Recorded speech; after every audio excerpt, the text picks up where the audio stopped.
But yeah, firstly, welcome everyone to what's going to be the last of our virtual meetups for a little while. Not the last one, I suspect, but the last one that we do for a little while for the time being. And this one was actually a suggestion by someone who's here. So hooray, thank you. Thank you. we felt that it was actually a really great topic to be able to cover as well, especially since, when we're talking to people on a daily basis and finding out what they're good at. Digital is something that everyone should be embracing, but we also find that there's still perhaps not quite an understanding about how broad or how vast digital is. And that's what we're aiming to try to cover today.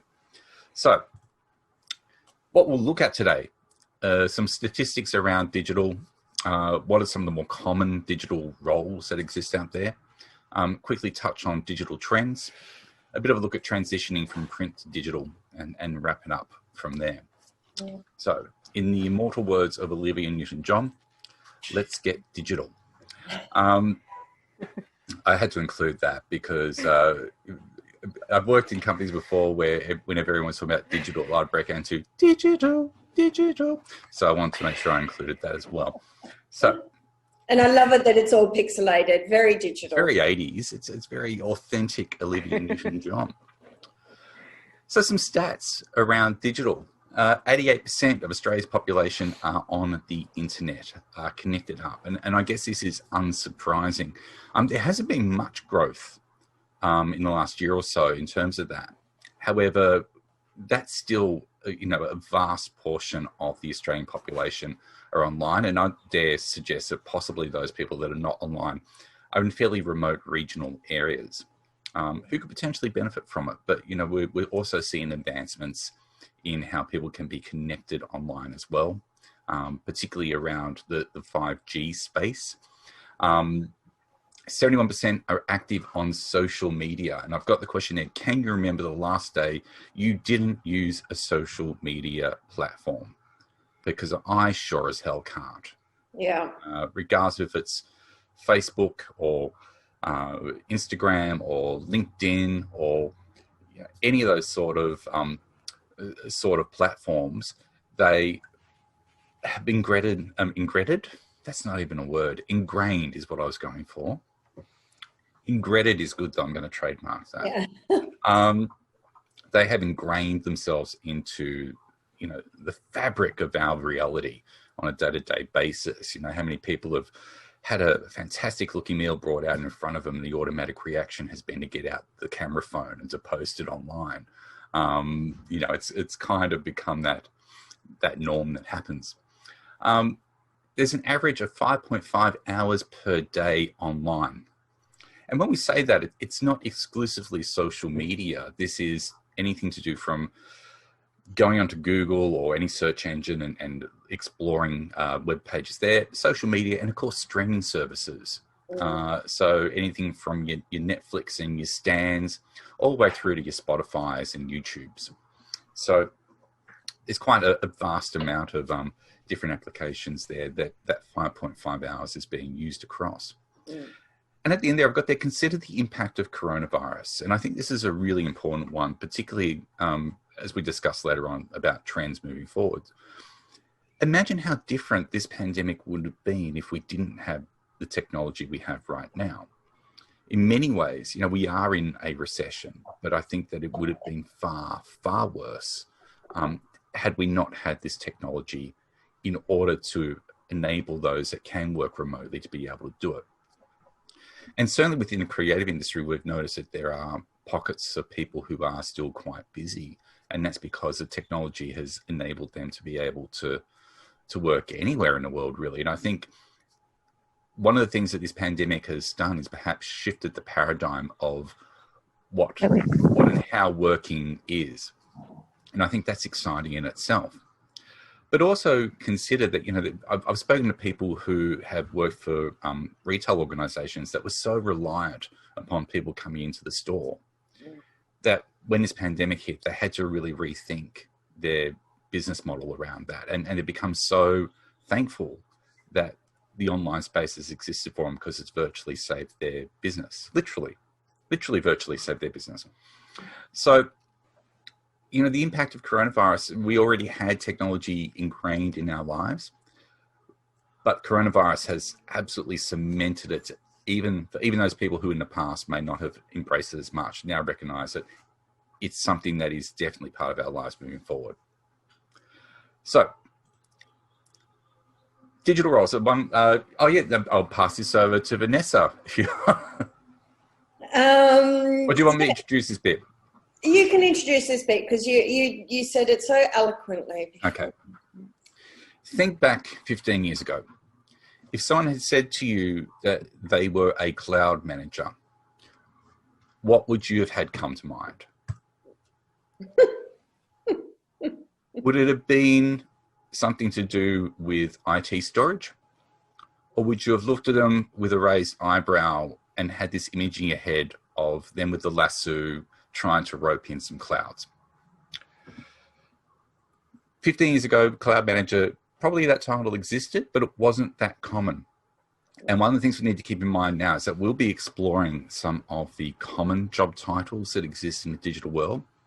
But the reality is that over the next 10 years, with the rapid rate that technology evolves, we're going to start to see newer job titles, newer roles that come up that are digitally related that we don't even know yet, that don't even exist right now. When you consider that things like artificial intelligence and virtual reality are becoming more and more commonplace, there's probably going to be requirements and responsibilities within that are going to evolve over time as well. So while we'd like to think ahead into the future, we can't think of every single job title that's going to come up, but it is important to be able to cover some of the more common job titles that exist out there right now. So with that, this is where I come in. So I just wanted to talk about some digital roles that come across our desk. And as Lawrence said before, it's always changing. So, we know what a web designer does, and we know that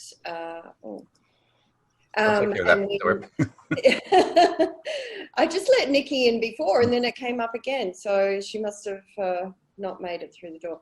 Sorry. With web designer, we all know what that does. But what platforms and what software do they need to use? That's always changing. Digital designer, for instance, I had a client a couple of weeks ago saying, I need a senior digital designer. And I'm like, yeah, sure. I know what that is. Yeah, great. I said, so what software do you need them to use? And he said, Cinema 4D and to render in Redshift. And I'm like, okay. After doing a lot of research on that, I actually found only 6 people in Australia that can do that. So, yeah, it's always changing. Motion graphics, that sounds pretty simple as well. But again, there can be, I think about 4 different softwares you can use to make motion graphics. And motion graphics can mean GIFs, which we all see on social media. But motion graphics can also mean, virtual reality and more in-depth,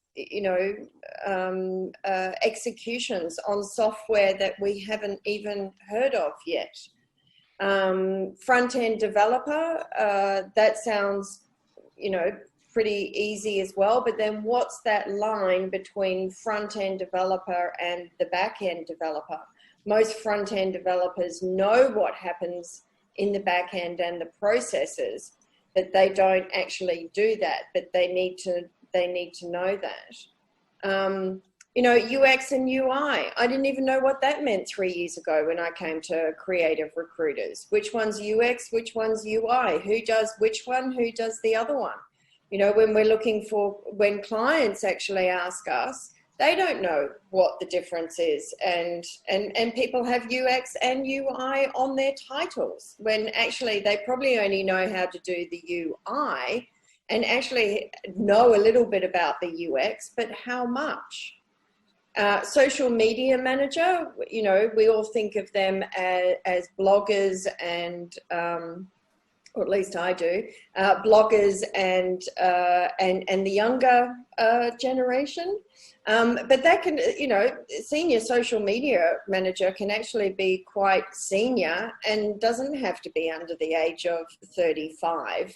The qualifications for that and the knowledge needed for that is also very senior. And then EDM specialist, you know, again, so many different programs needed to be done to make an EDM, and some of the motion graphics come into an EDM specialist, some of the, you know, web designer comes into the EDM specialist, social media manager. They just all mix around, and as Lauren said, they're not going to stay the same for a long, long time. They're always going to develop. They're always going to be different. They could be called something completely different in the future. But, you know, it's good to know what, to have an understanding on what each of those are and what sort of software programs need to be used for that. As we're talking about this as well, it's making me think as well about the fact that, you know, there's within the world of digital, you know, you might have people who are coming up with the initial concept around that website, which would be the wireframing. And that generally tends to be the UX, UI side of things. UX is also, as we discovered from the presentation a while back, not always exclusively digital, and also very psychology based as well. So I'll just mute Lisa there. And not always necessarily digital and very psychology based. But then you also have things like businesses that have marketing requirements, which is where that social media manager comes in, where they come up with who is our target demographic, what kind of platforms they exist in. That might be things like Google AdWords as well, and going down that kind of SEM and SEO path as well. You also have copywriters who specialize with online as well in terms of understanding keyword and keyword usage. So it's a really broad, diverse range there. And I think for a lot of print designers who are trying to figure out where they sit in the scheme of that, quite often it's probably going to be more translated into something like a web designer or a EDM specialist or something on those lines, where it's almost like taking what was traditionally print before and replicating that into an online version, whether it be an online catalog or an online email or something along those lines. And with a lot of those, they can all transition from print. And anybody who's senior in these roles now definitely would have started off in print and design. So it's not as if all of these roles are brand new and you have to know it from the start. Being a designer currently can fit into any of those roles, and it's deciding, looking into what those roles actually entail and finding out if that's relevant to you and if that's something that you want to do. I mean, as Lauren said, we found out so much about UX from one of our other presentations. I had no idea that it would take 2 to 3 years to transition from a graphic designer to a UXI designer. I really didn't think it was going to take that long.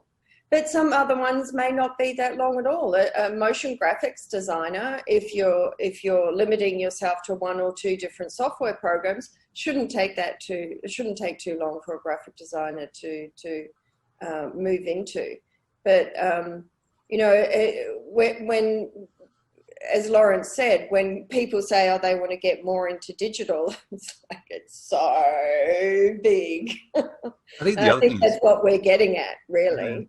I think also the other thing, and Vanessa, you've probably experienced this as well, is that we will occasionally get clients who talk to us about what their digital requirements are. And as we explore that, it becomes increasingly more obvious that perhaps they aren't fully across the digital world either. Correct. And they've kind of created this job title thinking that it's a necessity, which it is, but lumping almost every single, digital responsibility under one title, which really should be 3 or 4 different people. Yeah, so, I agree. That does happen with us a lot. That for me is a bit of a red flag when I see that on job ads, and that you tend to think, okay, there's a lot there, but maybe that's going to be more common moving forward as budgets are tighter and they don't have the opportunity to employ 3 people. They really only need 1. or can afford one. And, you know, the example that I had last week, putting up a role for a senior motion designer with very, very specific software programs, it's just very important to read all of that and to see that fine print and to understand it. Because, of course, I had, EDM specialists applying for, senior digital designer. So it's really important to have a broad understanding. And if you don't have a broad understanding, to actually ask the questions. Absolutely. Yeah. What's our next slide? Digital trends. Righty-o. So where is the future of digital going? I don't know if anyone really knows the answer to that. All I know is that I think back to anyone who studied multimedia, as it was originally called, 15 years ago. And if they had graduated with their multimedia degree back then and done nothing in multimedia since, that piece of paper would be worthless. The fact is that this technology changes so fast that for traditional print designers, it could be a bit of a headache. You know, when you think about traditional print, the most significant change in the technology that you would use occurred back in 2003, 2004, when the industry moved from Quark to InDesign. That was probably the biggest shift. Since that time, you had things like, Creative Suite tried to do their publishing software, and it kind of bombed. It didn't really take off like people thought it would. But we've seen Flash evolve into something. We're beginning to see how, with faster broadband speeds, newer technology is being integrated as the infrastructure can handle it. And really, it's responding to the challenges that exist in the world. We've certainly noticed that, as I mentioned before, with coronavirus. And digital just doesn't mean the internet as well. There's streaming services, there's artificial intelligence, there's smart devices. I saw a smart fridge the other day. Fridges are now smart. Yeah. It's getting to the point where you can talk to almost anything and it will do something for you. Virtual reality is going to become another big thing over time as well. It's already becoming a big thing. So the client that I had last week was actually looking into conferences and exhibitions that are now would probably have to be virtual, because we can't physically, 10,000 people can't physically go to an exhibition. So how do we do that virtually? It's actually going to move real quick. So, and artificial intelligence, that's already being used for, LinkedIn and other, in recruitment. It's being used in recruitment. It's going to be used across every sector. And, I think there's a lot of people that are worried about it. And in many ways, I think, look, it's not something to be worried about. Ultimately, I think what artificial intelligence will do is to take away some of the more administrative, laborious side of things. When we're talking about creatives, without getting too philosophical here or too spiritual, I think what makes a creative a creative is the humanity that they bring to their work. And I don't think that, we can necessarily do artificial intelligence around that. I'm sure there's some people probably disagree with me on that and say that you can probably do faux humanity. But, at the same time, I do believe that, what artificial intelligence will offer over time is the ability for us to be able to focus more on the aspects of the job that we love and to take away some of that stuff that is a little bit more laborious. Yeah. I saw the other day, Amazon, an Amazon packing center, and there's just machines moving everywhere, collecting stuff and doing things. And that's just amazing. That's going to save everybody a lot of time and for us as a consumer, money. So there are really positive ways in which it is being used. And I think that's also an interesting way to be when you look at digital, is just be open about it, look into things, because of course when something new comes out, it's always going to, you get the bad rap for it, But there's a lot of things, artificial intelligence and virtual reality, that's actually going to make our lives better and enrich them. Yeah, absolutely. Consider the impact that this will have on industries. So for instance, if you think of streaming, consider the impact that it has had on the music industry. There are obviously going to be pros and cons around all of this, but it's changed the way that industry operates in much the same way that ebooks has changed the landscape within the publishing industry as well. In some cases, it drives customers back to older formats. In the music industry at the moment, vinyl is outselling CDs, which I find fascinating. I think that's all due to you, Lawrence, Possibly. But I think that in many cases, it's bringing a love back to some of that older technology that we grew up with. And I know some people still like to buy books, but there's also those that like the convenience of ebooks as well. And I guess the key thing that we're trying to say here is that often there's a skill or an art to trying to think about how what we're experiencing now is going to impact the future. You know, we don't know how long, for instance, that we're going to be living in this coronavirus world. But if we are living in it for an extended period, the impact that it's going to have touches almost every single aspect of our society. And that is both exciting and challenging at the same time. You know, I saw on TV the other day how they're now designing houses that are hands-free. You don't have to touch any surfaces at all within the house.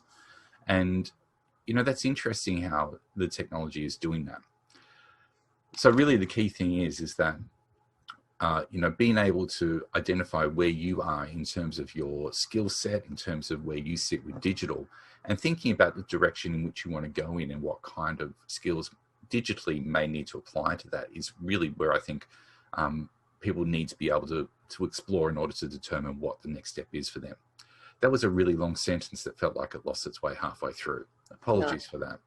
We got there in the end. And letting Nikki King back in again. There we go. She keeps running out the door. I know. She's having issues with technology today. Yeah. So let's talk about transition from print to digital, kind of led into that with my previous sentence. You know, most commonly respond to, yes, that's right. I had to bring my comment from up to remember where we're at. As I said at the start, you know, whenever Vanessa and I are interviewing people, one of the questions we normally ask people is, you know, what area do they feel that they need to further develop in or have more experience in? And 99% of the time, the answer we get back is simply one word: digital. And, you know, part of what we often do then is go, okay, well, when you say digital, what does that mean? To try to help broaden that vision of what they experience digital as being. I think when they can do a bit of a skill audit to determine what areas of digital might be worth exploring further for them, that's going to help in terms of developing a continued professional development plan. And I've always said that I think the best creatives out there are the ones that take their professional development seriously. As we discovered with one of the recent presentations, I don't think there's a one course fits all option out there in terms of exploring digital. I think it needs to be almost taking bits and pieces from a few different areas based on what it is that you identify as being the gap in your particular skills. Vanessa, do you want to add anything to? No, I think it's, you know, as I touched on before, it is super important to look at all the different digital areas and as you said, do a skills audit to find out what you could bring to the table or what is going to be a good fit and transition for you. But also know that, you know, don't be set in stone saying, I've got to do this and this is the end result and I'll learn this and then I'll be this. Because it's going to continually evolve. It's going to, you know, you need to be open to many times continually evolving, not just like, oh, I'll do this one training session and then that'll be it for 5 years. No, you may need to train up on it every year. I mean, as I said before, from this role that I had for the virtual reality the other week, it was using Cinema 4D, and I'm like, okay, I know people, I've interviewed people and they can use Cinema 4D. But there was actually like 10 different rendering software programs that can be used with Cinema 4D. So it's not one size fits all, or one direction is pathed a certain way. It's going to be like a tree. You're going to go in this direction, then maybe that, and it just keeps continuing. So you really need to have an open mind and not be set in stone when you are looking into this, because it is continuously changing. I think one thing you can also do, and again, I'm just thinking out loud here, is if you are interested in a particular industry sector, say, for instance, we'll say hypothetically retail, and that you know people that work within that industry sector, it may be worth reaching out to them to ask them what level of digital experience do they need to do their job, if that's what you want to step towards. And, keep in mind, even with something like retail, you're going to have people who are doing their online, people who are doing their EDMs, people that are perhaps even doing their motion graphic TVC ads. It could be people are doing their social media, whole range of things even within that, and potentially across a few different departments as well. So I think but that could be a good way to start to identify what kind of additional skills you might want to explore doing. And the titles are so different as well. Every single digital title is there was no way we could have put up all the digital titles on that one page. But if you find that you're leaning towards a certain title, then start looking up those jobs on LinkedIn, not to apply for them, but to actually see what they are asking for those roles. I think Lawrence's point, if you want to specialize in retail, look up digital retail designer on LinkedIn and see what the qualifications are that are needed for that. Or another way that you could go, if you really, really wanted to work for a particular company, then follow the company on LinkedIn and look at what when you look at a company on LinkedIn, you can find out what jobs they're offering, look at the jobs that they're offering, and then find out the skills that are needed for that particular job. It is research, and not one job title is going to be the same expectation as the other. Yeah, I agree. But as my last point says there, do take your continued professional development seriously.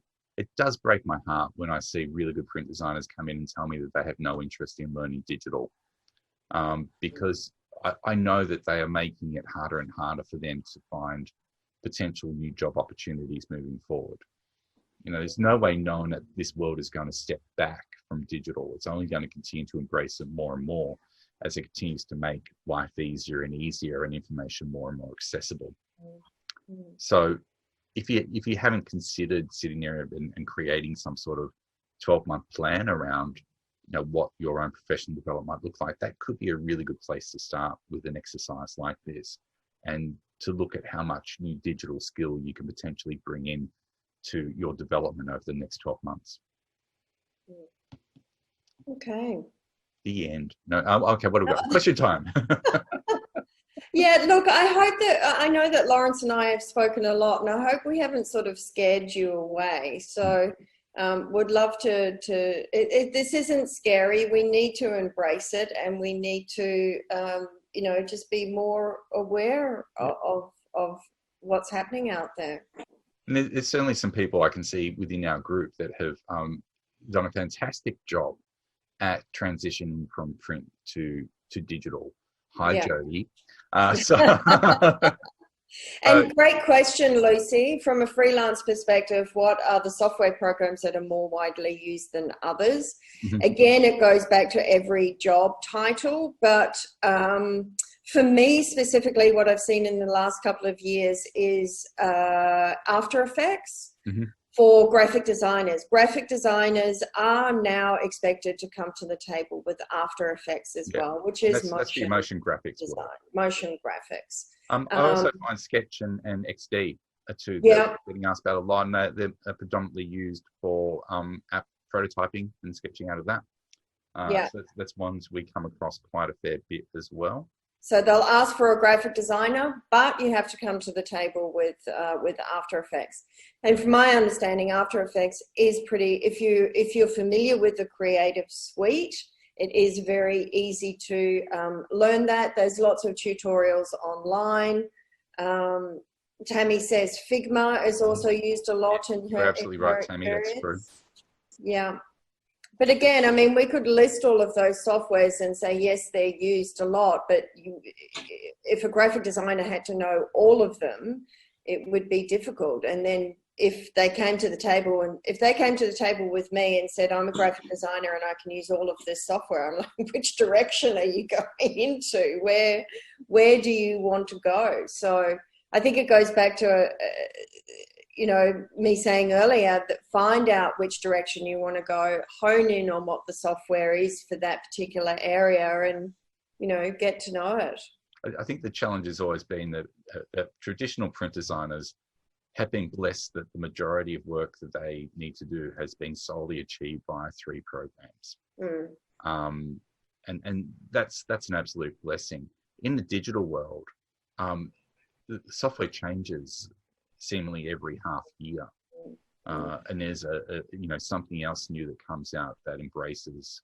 It's slowed down a little bit in recent times, but having said that, Figma, Sketch, XD have only been kind of really getting comment and being put forward a lot over the past 12 months, I'd say. Not more than that. So it can be quite rapid how fast some of these software rises, and it can also quite rapidly disappear as well. Yeah. In my experience, that's part of the challenge, unfortunately, is that it's like Flash. I know, sure, it's morphed and evolved into something else now, but Flash for a while there was seen as an absolute mandatory, piece of software, and now it's not asked for at all. Yeah. Good point. Any other questions at all? Yeah, can I ask a question? Yeah, of course. So basically, I've run into the problem where I'm a graphic designer, and in my career, I have done websites, I have done programs for iPads, I've done apps, I've done all of those.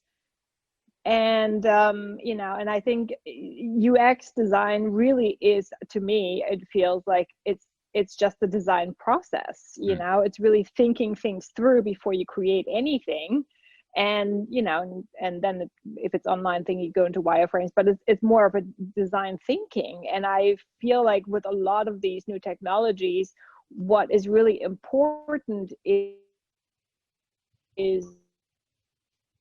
the create and the design, and then like you said, software changes so quickly. So but then I've when I talk to people and I say well, I have the skills, but how do I get into UX design? They say well, you probably have to take a course. And I'm well, I don't have $5,000 to take a course that then says I'm a UX designer that will teach me skills that I basically already have. I took a Udemy course in UX design, and there was basically nothing new in there except that it taught some coding. And I'm but then they're yeah, but then you have a footnote on your resume, it says UX design. And you're just kind of huh? But what I'm hearing is that it's a catch-22 in that, you feel that you have the skills needed, but then you also are hearing from people that you need to have some sort of qualification in order to fully wear that title. Is that right? Yeah, basically. Yeah, it's a hard one, because I guess it's hard for people to define how they can qualify if someone knows enough or not. You may have, from your own natural experience, all the skills needed to do a UX role successfully. But it's going to be hard for a company to determine if that's real or not until they put you into a job and get you to do something. And their fear is possibly going to be, what if they're wrong? And so that's why they kind of rely upon that qualification in order to go, well, to the best of our knowledge, she's gone through a course that has qualified her to be able to say that she has this experience. Now, I know for a fact people can do courses and not soak up anything from doing the course as well. It can work both ways. You know, it really comes down to how you embody what your learning is and incorporate that. I guess the best thing you can do is to try to come up with your own case studies that you can share with people to show that you have that understanding and knowledge. Almost a fake it until you make it kind of attitude. But I agree, it can be a hard one. And, you know, it's often fueled by, you know, people's lack of understanding about what they're looking for as much as the abundance of people looking for positions in this space. Yeah. I just kind of feel like it was part of my job and now it's a whole different job title, you know? Because, I mean, in the 2000s, like nobody asked for UX designer. Like, you graphic designer, can you do a website? Yes. Okay, great. You know? But so, but now it's separate job titles and I have to like re-qualify for it, you know, which is I guess in the print world though, keep in mind, you might have a graphic designer and you might have a finished artist. And that's not to say that the graphic designer couldn't do finished art or the finished artist couldn't do graphic design. It's just that there's a focus on that responsibility within the role. And that might be the same with something like UX, where it's not to say that the graphic designer couldn't do UX, just more that the focus is going to be on the UX, and therefore they're wanting to see a vast more experience around that qualifies that. In the same way that a graphic designer, they'd probably want to see conceptual thinking and ideas, and the finished artists are going to want to see exceptional technical skills. So about those kind of strengths and how that fits into it too. Yeah, another solution along with all the points that Lawrence just made of showing examples and showing case studies is, if you did actually do that for a client, have them write you a reference and say, yes, she did all the UX, even though you may have called it, you know, graphic design for a website. Actually get them to write that terminology in there and say, you know, that she's actually done that job for me. We didn't call it that then, but this is what it is. And call me if you need another reference, because, you know, a lot of these roles have been learnt on location and with a company. They haven't had to go to courses to have them done. But that's where you get the when the reference comes in handy for that, saying they have actually done that role. We just called it something else. Give me a call anytime to talk about it. The other thing you could do is that if you have a case study written up, you might be able to approach a UX specialist on LinkedIn and say, would you mind if I sent you my case study to have a look at and to give me some feedback as to how this would fit against a UX case study? Because they might come back and go, yeah, this fits perfectly. Or they might say, well, it's different in these ways. And that feedback could be really useful in helping, again, as a skill audit, to know which way to go in or to develop further in. It may not be that you need a $5,000 course to do that. It might be something a little bit easier. But it's a case of, you know, we don't know what we don't know until we start to explore that. As Tim and Debbie once famously said, it's the things we think we know that we don't know, you know? You know? Yeah. I'm also wondering if any of it's got to do with the fact that a lot of clients, when they see that you've got multi-skills, they sort of see that as a hindrance rather than a positive. It's almost like they think one person can't, you know, be that experienced or that adaptable. So in the last workshop, I took away a really important piece of advice that I think through experience I now totally agree with. I reckon it's probably a better idea to promote yourself as the sort of job that you're going for, and potentially don't include graphic design in that sort of, you know, application. I think it's important to always tailor your application based around the job that you're applying for. In some cases, you know, if your job title is graphic designer, it's hard to escape that. But if you're applying for a UX role, then it doesn't mean you can't focus on what UX you've done during that role within your application. You know, I think it's important not to bend the truth, but you can shift the focus towards the things that are relevant and pertinent to the role. And I think that that's a really good way to be able to do a step either sideways in that sense. That's a step sideways kind of move, not a step up, but a step sideways. You know, I'm here, I want to be here. Let's focus on the responsibilities over here in order to get there. Good point. Yeah, how do you, hi, just a question. Mm-hmm. How do you tackle the idea that you're junior, mid or senior? I mean, when you've been a graphic designer for such a long time and then you're really just starting to come into the digital space, you already have a huge background, but you're not, you know, in the mailroom.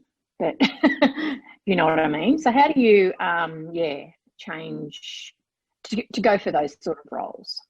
Yeah, look, that's a great question. And it's a hard one because in some ways it's not necessarily a learning something new, but a relearning of some things, I guess. I've always said that the easiest way to cause a debate amongst graphic designers was to ask them to define, how do you know you're a senior? Because there's so many different responses that you get around that. But I think when it comes to something like this, when it's in the digital world, it's hard to have a black and white kind of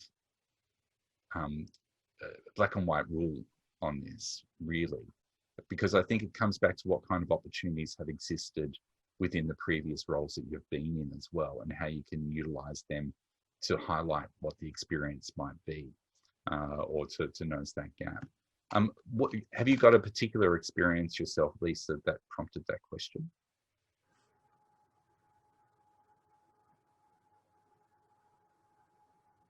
Well, I just see it's like UX design. It hasn't been out for very long, that title. And they're asking for senior UX designers. Right. And it's like, well, how could anybody be a senior UX designer if they've only been doing, everybody's only been doing it, you know, they've just changed their titles. Yeah. So it just, I guess this is almost coming back to what I was saying before about having that, embracing that technology as it comes forward. I certainly know that people that are a senior UX, generally, I think what that often incorporates is more of the research aspect of it and the psychology aspect of it, because UX is actually quite a psychology discipline. And so I think that's where it tends to happen. But even then, I know from discussions with some of my colleagues in the past that what's a senior within a digital space is very different to what a senior is within a print space. So a senior in a digital space might be like 4 or 5 years, whereas a senior, obviously in the print space, often comes back more to things like, is there conceptual ideas involved? Have they been client-facing, presenting? Have they been, having people underneath them they mentor? Those sort of other factors as well. So I think in the digital space, it's viewed as slightly different when we start looking at mid and senior. And also it comes down to what they have produced. A senior would have, I mean, I'm making these numbers up, but maybe a senior digital designer has done, or a digital website person has done 20 websites where somebody else may have only done 2.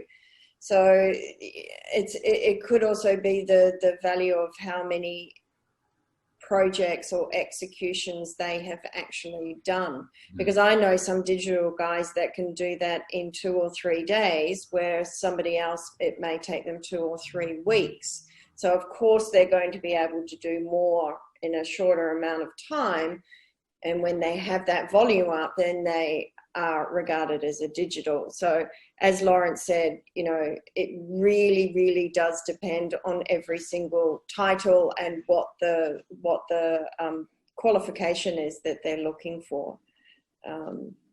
Because, also senior digital I've seen digital directors, 25. It's just because they know so much about everything and it's all second nature. So, someone senior, could be 25, but they've got a lot of work underneath their belt. it's a really difficult one to judge. So good question. It is a bit of a paradigm shift because we are existing within a print world mentality. We talk about that sort of thing, and the digital world I find is slightly different to some of that stuff. Yeah, addressing that, Lawrence, how do you get rid of the idea of being a fraud? You know, you come from I wrote an article on that last week. I don't know if you saw on the blog. I wrote obviously about I didn't. imposter syndrome last week.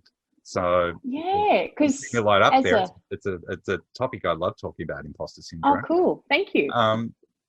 Look, it's a hard one because at the end of the day, it's and when you're afraid that you're perhaps not as good at your job as what you think or what other people think you might be or whatever, it can be quite debilitating. I think that exists within the creative industry in general. Especially, you look at the guys at Tank who do a yearly report on mental health within the creative space.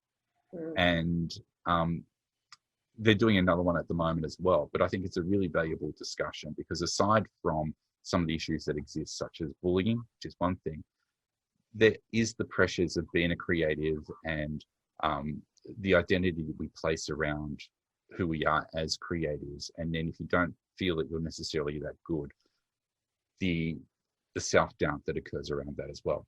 I think that the biggest challenge is how do you just remind yourself that you're not in competition with anyone else, and to bring a sense of playfulness and curiosity to the work that you do, I think is often some of the easier ways to be able to step out of that negative self-talk and feeling of being a fraud, and just to continue developing skills as well. I think people are creative because they love that expression or that ability to create, and really all we're asking people to do is to explore how they can do that in different formats when it comes to digital.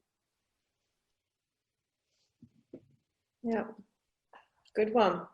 Any other, for those, the person asked me about sharing that link, I will send that to you. But if you go to the Creative Recruiters website and click on the blog tab, it's one of the first articles that comes up as well. So is that all the questions for today? I think so. Look, thank you, everyone. We've been doing these virtual catch-ups since April this year, and really enjoyed doing them. As I said at the start, this won't be the last one, but it will be, we're taking a break for a little while as things are beginning to get busy again, which is fantastic. We need to be able to put our energies into actually finding jobs to offer everyone, which would be wonderful. You can find all the past virtual meetups on our YouTube page and on our blog page. We also have that Facebook group, the Creative Recruiters Virtual Meetup group. And if anyone asks a question in there, either Vanessa or I will do a live video response back to that question. So we want to make sure that we're still engaging with the group and making ourselves accessible and available if you should have any questions about any topic at all to do with recruitment or job hunting or creative world or any of that sort of thing as well.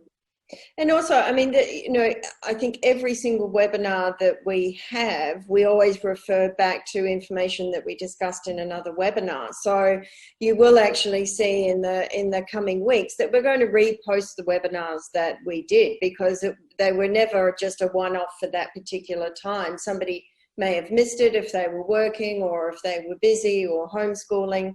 So we're going to post them again soon. So yeah, we had a beautiful message during the week from someone who secured a new job, and Vanessa wrote a congratulations to her, and she came back to say that part of the ability to get that new job could come from watching these webinars and actioning the insights that she had from it. And to get feedback like that, just personally, I know for Vanessa and I, is something that really makes us so almost in tears.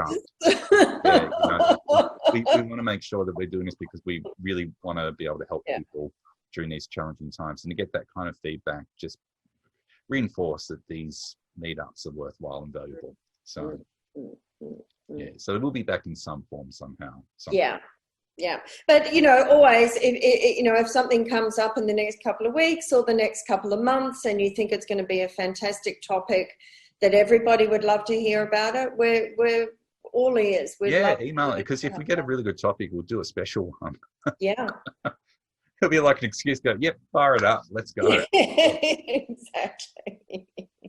But we've got some exciting projects that we're also working on at Creative Recruiters. So we need to spend a little bit of time on that. As we've said throughout all of these webinars, and with the current COVID environment, we need to do things differently. And we've been doing a lot of strategy and thinking and talking to clients and candidates, and we are going to do things a little bit differently, and we need to implement that. So we can't say anything about it. It's all top secret, but all will be revealed in due course, and we're super excited. And of course, the other reason why we have to stop these webinars for a little while is because we can't get our hair cut. Yeah, that's true. Like, I hate when I get that fluffy side.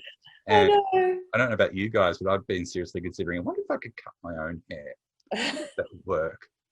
So I've now reached the point of I wear a cap every time I go out my front door at the moment. I've bought the scissors. I'm about to do it. It's just his eyes that happen there. No. Good luck. You could look like you've got a little helper there, Jody. Maybe they can help. I'm sure she'll try. Yeah, she's in on it. Beautiful. Look at that face. Yeah. Sucker. Okay, everyone. Really great to see you all, especially all the familiar faces. I mean, we really do, as Lauren said, we really do enjoy it, and we love coming and having this this environment with you. So we just hope it's helped. Yeah, and yeah, hopefully we'll do another one sometime in the future, because it feels like a little tribe, a little family here, which I enjoy seeing every other week as well. Okay. So much so I'll come on my annual leave day and still do this group on my day off. So. Yeah, exactly. Wow. Yeah, that goes to show how much he enjoys it, or how much we enjoy it. And thank you for all your thank yous. They're lovely. I love seeing them come through. Yeah. No, okay, thank guys, you. I hope you have a wonderful rest of your day, and we will see you all around.